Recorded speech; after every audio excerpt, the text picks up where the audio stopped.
think it would be very difficult to pick a favorite part of the tour. Every day we did something, I said, oh, this is my favorite part of the tour. And then we'd do something new. And then that was my favorite part of the tour. And it was varied, it was in depth. Every guide we had was wonderful. There were places where the guides only spoke Italian, and the translation, this is something we would have never been able to experience on our own. And Audrey translated, and it made it fun and easy.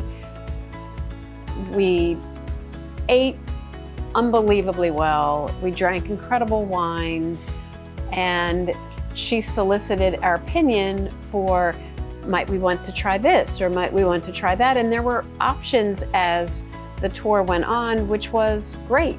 It was a really nice way to experience things that were planned, but also having some flexibility for things that maybe the weather wasn't great one afternoon, and so we would switch it up and do something different. And there's so much to see and so much to do that you're never missing out.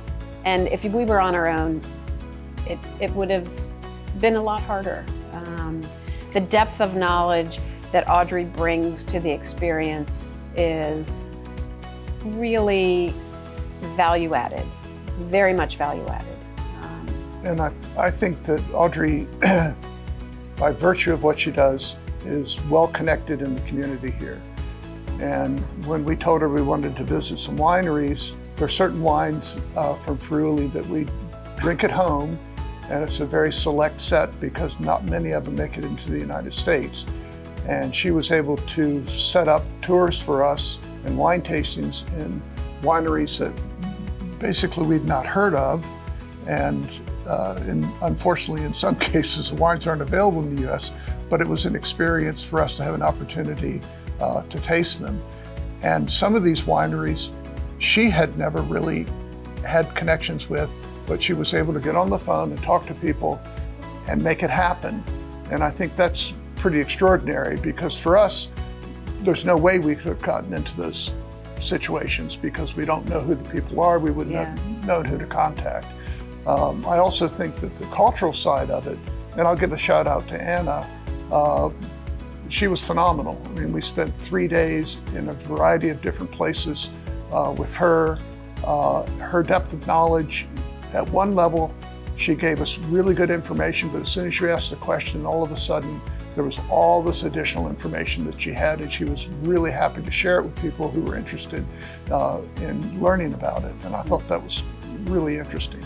I have to say the trip to the Julian Alps was a place I always had wanted to see, you know, except I've flown over them in an airplane, but to actually be there and see the charming little village and the majesty of it, that was my favorite. So I would say that the number one experience was certainly going to see where my great-grandfather, well, my grandfather and my grandmother grew up, and where my great-grandfather and grandmother were also from. But then beyond that, I would say that going to Mosaic School was important to me because, again, I saw where my great-grandfather, my grandfather were actually part of that school early on. So all that history really came and was really something special. I never thought I would get in to see that portion of their lives relived again. So that was really important to me. My favorite part about the trip was the fact that we got to hit all of these like little kind of off the beaten path places. Like we went to a balsamic place and we got to taste some really old balsamic that was delicious, and we got to meet some donkeys at a donkey farm, just stuff that you wouldn't really think about doing. It was really cool to see just like the locals, and you really get a community feel. A lot of the places and a lot of the people didn't really speak English, so it was really good having her and her husband Manlio there to be able to translate for us. So you really did feel like you were getting a true cultural experience.